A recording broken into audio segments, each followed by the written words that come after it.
Welcome back muli mga kaibigan sa bagong muling mga balita na ating mapapakinggan at mapapanood dito sa channel ng Bayan, ang Bayang Pinas.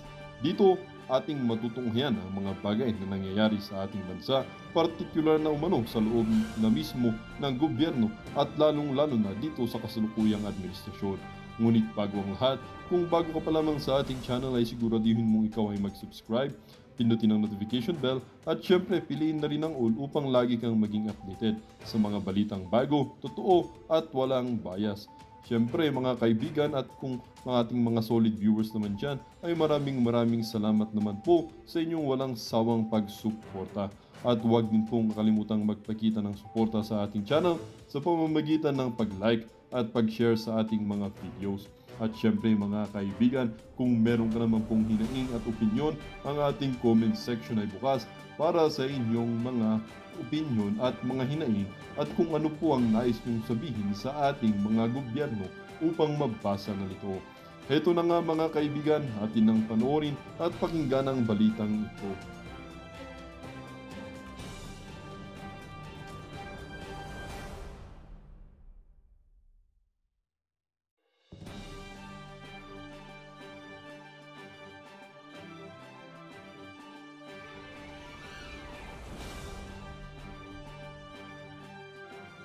Ang ikalawa at huling meeting itong vice cam na ito, minabuti kong hanapin ang mga papeles at dokumento bago sana magsalita at magbigay ng anumang reaksyon. Ngunit sa kasamaang palad hanggang ngayon, lahat kami ay nangangapa sa dilim.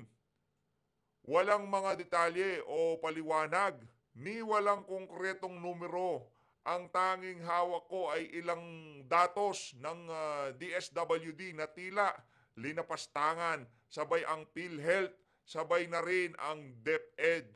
Kaya't, kaya't sa kabila ng pagnanais kong makiisa, hindi ako pumirma sa kahit anong papel hinggil sa vice cam report na yan at nagsusulong magbawas ng pera sa mga lehitimong proyekto para lamang ipasok ang akap, lakihan ng bilis-bilisan ang MAIP at pagpiestahan ng DSWD.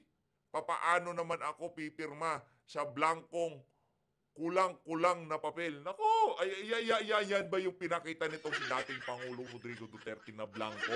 Ngayon ho, itong si Lucas Bersamin, dinidepensahan niya. Kesyo fake news daw. Di naman namin sinasabi na pinirmahan ni Marcos Jr. na blanco yung mga papeles. Ang sinasabi natin dito, dun sa vice cam, dun sa vice cameral committee, doon ho yung mga blanco na pinirmahan ng mga walang yang congressman at walang yang mga senador. At pagdating dyan sa Malacanang, pinaglalagyan nila ng figure. Yun lang naman ho ang ating ano dyan. Kumbaga, malamang yun ang nangyari. Binigyan ng hinayaan ng executive na maglagay ng kung ano-anong figure dyan sa mga blankong dokumento na yan na ipinakita netong si Congressman Isidro Ungab. Yang si Congressman Isidro Ungab, meron hong access yan sa mga dokumento. Ikaw, Lucas Bersamin, nung napunta sa inyo yung dokumento na yan, malamang nung ipinakita sa iyo yan, meron ng mga figure. Kaya yung sinasabi mong fake news ni Tatay Digong, wala naman sinasabi na pinirmahan ni Marcos Jr. Ang problema yung nasa Vice Cameral Conference Committee.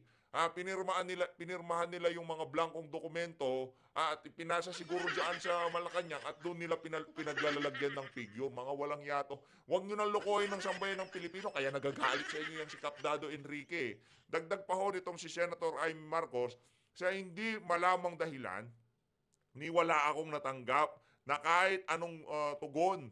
Hindi pinakinggan ng aking pakiusap. Naku, nakiusap pa pala ho itong ating Senator Mangga. Mantakin nyo, Mangga yan pero nakikiusap. Siyempre kailangan magpabangon yan kasi tumatakbo siya ng pagka-senador. Pero minsan hindi nyo makikita ang larawan niya dyan sa Gedli na yan na naiikot-ikot kasama ng ating mga senatorial candidate. Ano hong masasabi nyo dyan sa mga kasinungalingan na yan itong si Lucas Bersamin? Sa bagay, pwede ho natin sabihin hindi nagsisinungaling itong si Lucas Bersamin. Pero ang ating issue dito, Noong dumating sa Malacanang, ang mga dokumento na yan, malamang mga blanco yan. Nung ipinakita dito kay Bersamin, meron ng figure, yung replace, yung merong replace tapos merong blanco, di ba? Meron na hong laman yung mga yon. Kaya ikaw, Lucas Bersamin, huwag kang magbibu-bibuhan, ha? Kaya nagagalit kang si Kap Dado. Kap, baratan mo na sila. Ito, Decided babanat na si Kap. to maintain silence para lumabas sa lungga yung mga kaaway. Yo. Kasi na-observe namin, maraming pinapasok sa amin na sa grupo, sa FGF, itong administration, maraming nakipag-meet, maraming kumakabit. Tapos yun yung with the intent na i-monitor yung kilos namin, yung galaw namin, Naku po. i-monitor yung aming mga intensyon. Sa sobrang dami ho ng FGF, talagang napasukan na ho sila, no? Kasi sabi nitong si Kap Dado, Kap, pagka ika nga napuno na ang salok, palabahin mo na lahat ng miyembro ng FGF para talagang makalampag na itong administrasyon na to. Napakarami ho niyan, mga kababayan. Hindi yung nagbibiro yan si Kap Dado pagka sinabi niyang madami ang miyembro ng FGF. So, nagwi-weed out kami ng mga hindi ka nais-nais, no? So, ano lang, at least nalaman namin. Tsaka dumaming troll, tsaka vlogger na bumibira sa akin. Okay lang yon kasi screenshot lang ng screenshot yung mga kasama, no? Screenshot ng screenshot, pag umikot ang mundo, yari kayo. Yari talaga kayo. Good luck sa inyo. Kaso abutin ninyo. Kaso, pagka nagkaroon ng People's Court, People's Congress at People's People's Court, People's Congress. Tatlo yun eh. Tulog pa ako So, ang ano doon, akala ninyo ano kayo, panalo kayo. Hindi, nagse-self-destruct kayo. Administration, nagse-self-destruct kayo, BBM. Kasi yung ginamit niyo pa si Torre, nabastos tuloy yung pagiging general ng tao, ginagamit niyo si Torre. Torre, wala ka sa hulog no? Salita-salita ka pa. Ang suggestion ko sa'yo, huwag ka na magsalita. Huwag ka na magpa-interview. Hindi mo alam yung sinasabi mo no?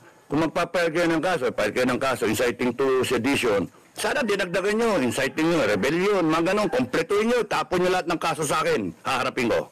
No? Yun ang nag-offer sa akin na lawyer, pati lawyer's fees, sasagutin. Merong legal team na i-arrange, tapos nun, pati pera, tinanggihan ko lahat. Hindi ako yung tipo na I will cower in fear. Mga loko-loko kayo, mga administration, ano? Ay, nako, ang hina ng utak ninyo talaga, no? Yung mga nag-a-advise sa kay BBM o kaya kay Tamba, ano kayo ang hina ng utak ninyo Ay, meron pa kayong pa-connect sa akin na mag-suggest kay asylum. Gagamitin nyo pa yung mga tao na inosente na magsasuggest na itakas ako, punta akong Malaysia. Maggago kayo, mangbunggong. Hindi ako kagaya ni Bantag at ni Tebes o ni Pastor Kibuloy. Haharapin ko kayo. Kala ninyo. Harapin ko kayo. Ang hudyat ko, pagka lumabas yung warrant of arrest, bababa ako, papakita ko, magpapunta ako sa kalsada. At sige, hulihin nyo ako. No, okay lang sa akin, kahit patayin nyo ako, okay lang sa akin. Tapos na yung buhay ko anyway, matagal na akong patay. Manood kayo ng vlog ko kasi. Like, share, subscribe. Manood kayo ng vlog ko. Kasi, ano yan nandun yung buong buhay ko. Kaya sana, kung nag-research kayo, manood kayo ng vlog, utusan yung mga bayaran na vlogger ninyo at mga troll, nakman tokwa kayo. Hindi wala kayong karespeto sa tao, no? Ganyan yung nature ninyo. Ayan, nakikita ng tao. Nagsisimpatize yung tao sa akin. Yun That's why it is more beneficial na tahimik ako para makita mismo ng taong bayan yung kawalangyaan ninyong lahat. O yan, di nakikita. O ngayon, self-destruct kayo. Lalo kayong madadali. Sabi sa inyo, madadali kayo. Hanggang January na lang kayo. Yun yung tingin ko, yun yung basa ko. Hinihintay lang namin si Trump Oy, Trump! Happy oath-taking, Bukas ka na pala, no? Is welcome. by the international community. Now, as soon as Trump sits down as president, tapos yung gera sa Ukraine niya. In fact, luto na nga eh. Wala na si Zelensky. So, ano na si Zelensky. Okay na si Putin. So, magkabatiin dalawa. So, tigil yon. Yung Israel, ongoing yan. Aayusin din yan. Pero marunong si Trump eh. Aayusin niya itong China. Yung area dito sa atin, sa Pacific. So, para makipag-usap ang China, ang tingin ko, opinion ko lang, gusto nyo inciting to, to create his own foreign policy. Ang tingin ko dyan, si Trump, pagka kinausap si presidency, hindi basta-basta makikipag-usap tong si presidency ng China. So, kinakailangan may idangle si Trump na parang come on, hello, pare, usap tayo pare. O, presidency, usap tayo. So, ang basa namin, ang idadanggil dyan ni Trump, sige, tanggalin na si Bongbong. Good luck BBM, good luck. No? Eh, pagka nakaupo yan, yari ka BBM. Hindi ako yung kalaban mo, yung kalaban mo, yung President ng United States ng kalaban mo. Galit sa bangag. Galit sa bangag. Ayaw niya ng nagdodroga. In fact, ang i-adapt ni Trump na sa drug war ay yung digong tawag doon, model. Digong model. Duterte model ng drug war. Gustong-gusto ni Trump gayahin yung digong model ng drug war ng Pilipinas. Ano meron doon sa digong model? Kami na bakal, no? Kami na bakal. Talagang matakot ka. Kung nagdodroga ka, iluluwa mo na lahat. No? Kaya nga, delikado ka, BBM. Sabi sa'yo, mag-hair follicle ka eh. Wala ka na. Tapos kayo, yung mga kasama mo. Kaya nga, Armed Forces and PNP, the first order of the day, pagka umikot ang gulong, no? Pagka umikot ang gulong at napuno na ang taong bayan and they to take command of the Armed Forces of the Philippines and the Philippine National Police. Kayo mga nandyan, magtimbang-timbang na kayo, galit na ang taong bayan, hindi ako yung galit. Galit na yung taong bayan. Kung wala kayong pakiramdam, sorry sa inyo, good luck. Now, ang taong bayan, they will recall the armed forces, I believe, no? They will recall the armed forces, take command of the armed forces, at yung mga ayaw mag-command, you will be retired. Under investigation, pending investigation, and forfeiture of your pay and your benefits, yung pension nyo, mawala. Yun yung basa ko sa mga kababayan natin. Spokesperson ako no? Yun yung dating, yun yung nilalango yung kape ko. Yun yung dating, so delikado kayo. That's why, enough, AFP, PNP, enough of the doing nothing model, no? Enough. You have sworn to protect, to uphold the Constitution. You have sworn to protect, serve and protect the Filipino people. Maliwanag sa ating saligang batas. Had you stated that you are for the Filipino people, and if you have acted in behalf of the Filipino people, hindi mawawala yung ginto. Hindi mananakawan yung PCSO because this dates back to December. Remember, in December, nag-withdrawal of support ako. 20 mil lang yung pumirma. So, walang kumilos Walang kumikilos. So, hindi mawawala yung PhilHealth na yan, yung 60 billion. Hindi mawala yung walang yung na yan, yung flood control project na walang bakal, no? Hindi magkakaroon ng mga insertion sa budget ng 2024. Hindi naayos sana yun, na-repeal sana yung 2024 budget. Ngayon, nasa 2025 budget tayo. At puno ng blanco. Blankong cheque. Blankong pages. Pinirmahan ni BBM. Kayong lahat na pumirma dyan, bitay kayo. Bitay kayo. Bakit? Because you have conspired. Ako, ano lang ako, inciting. Kayo, conspiring to plunder the country. Mabigat yung offense nyo. Ako makulong ako.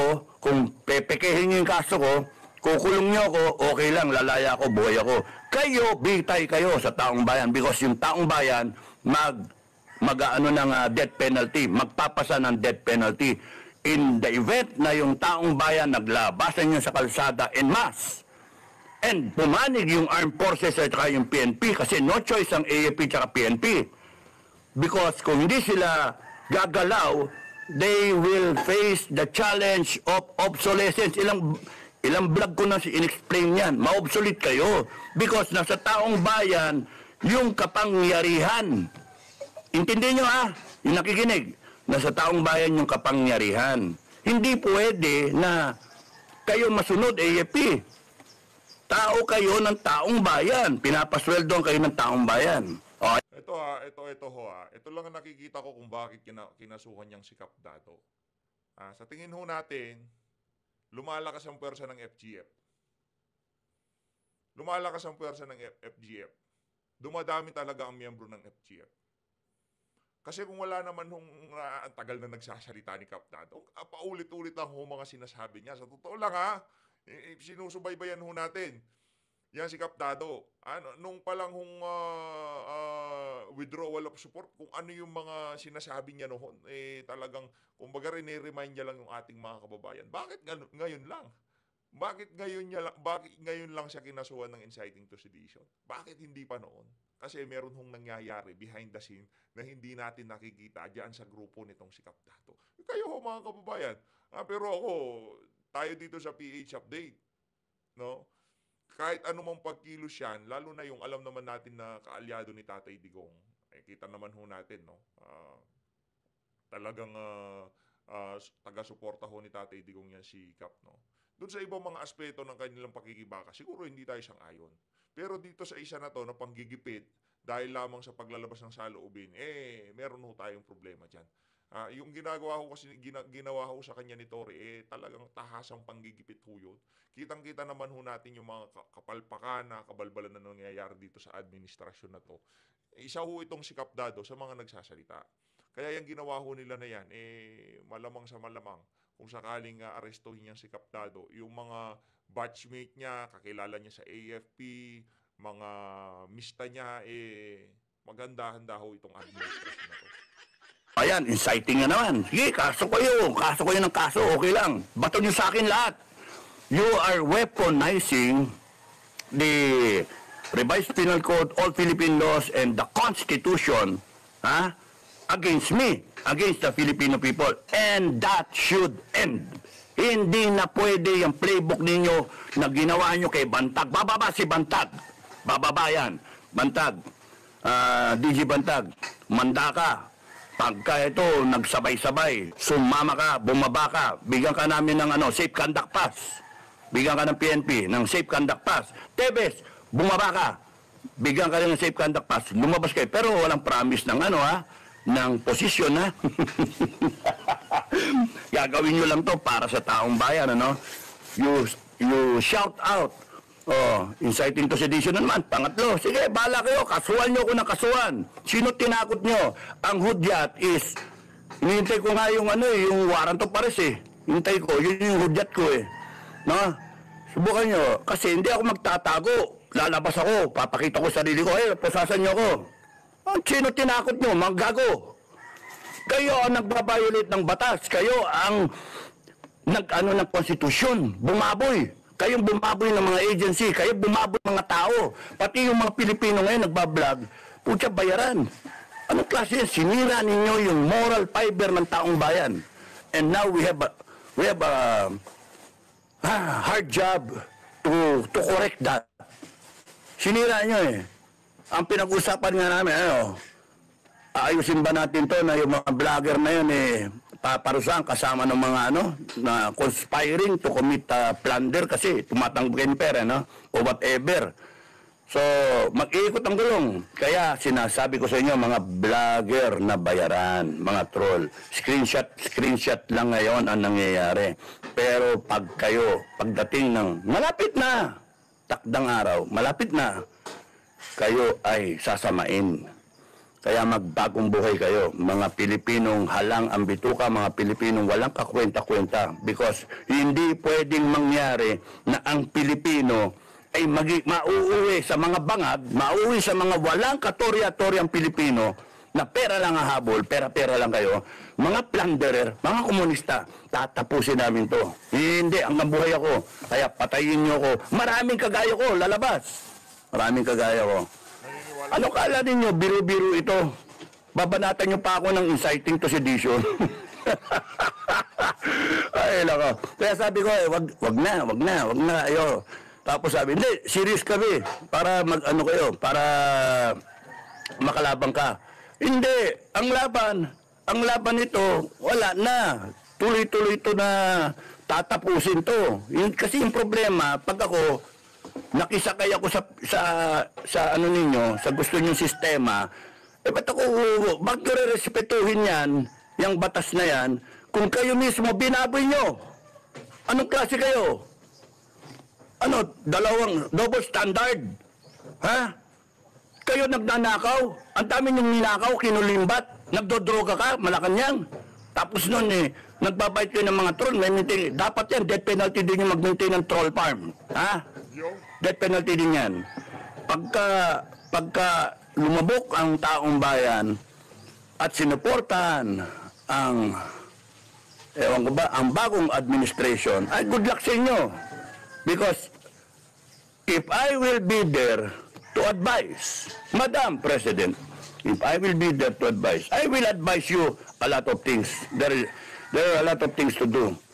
Ang daming dapat ayusin. Congress, wala na yung party list. Kaya sorry doon sa mga tumatakbo, ha. Sorry. Sara yung Congress na yan kasi it has been a symbol of corruption. Congress is a symbol of tyranny, of abuse of power, no?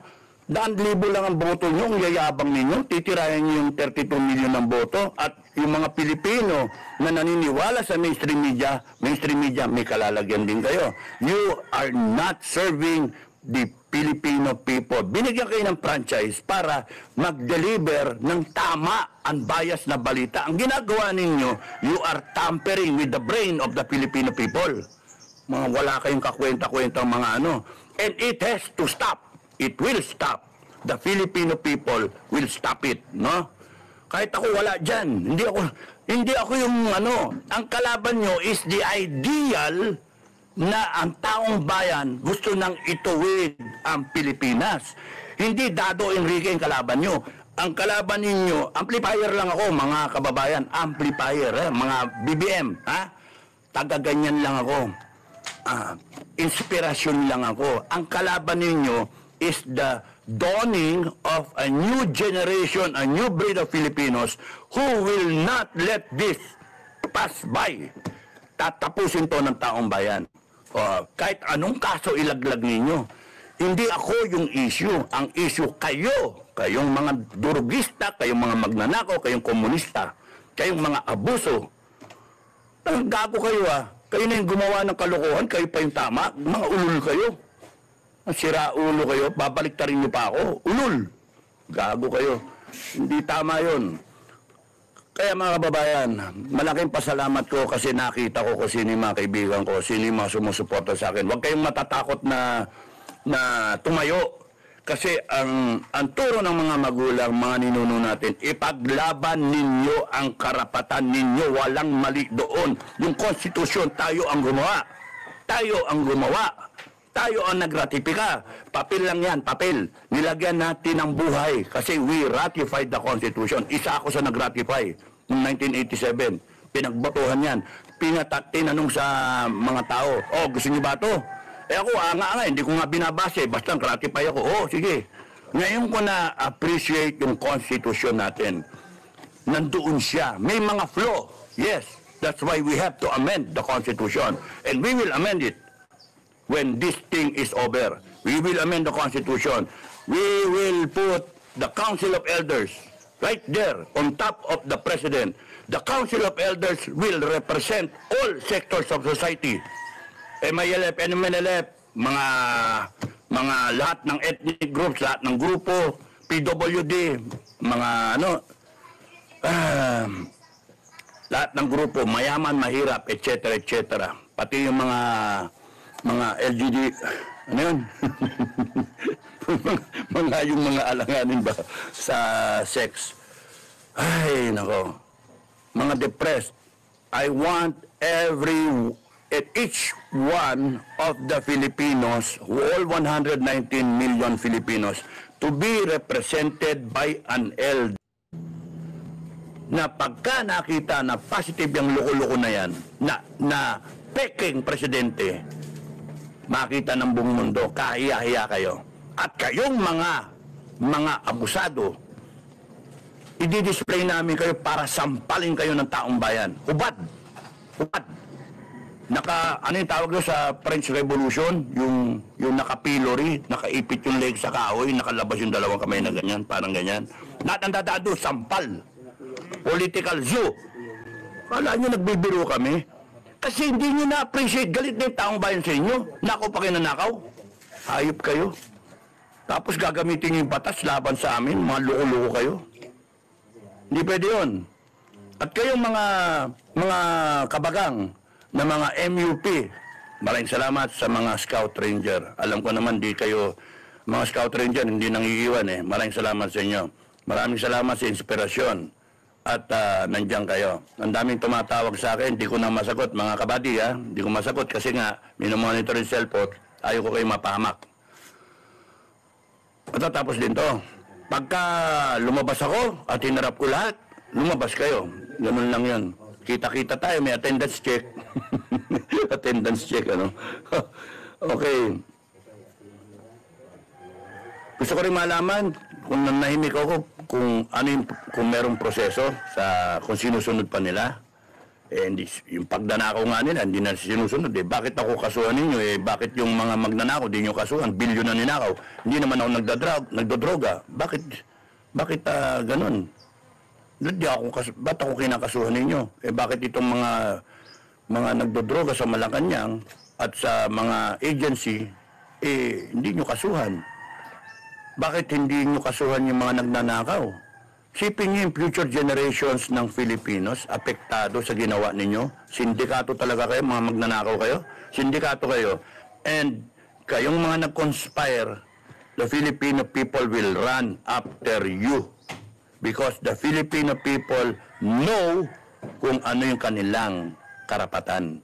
Nandun lang kami sa karapatan namin, nandun lang kami sa katotohanan, sa katuwiran, sa katarungan, at sa aming kinabukasan. Yun lang kami. It is our right as Filipinos to seek a better destiny, not this kind of government, not this kind of governance, not this kind of people who we call leaders and honorables. You are all trash. And we will throw you sa garbage can, sa garbage sa trash can. We will sweep you. The Filipino people will sweep you. Ay.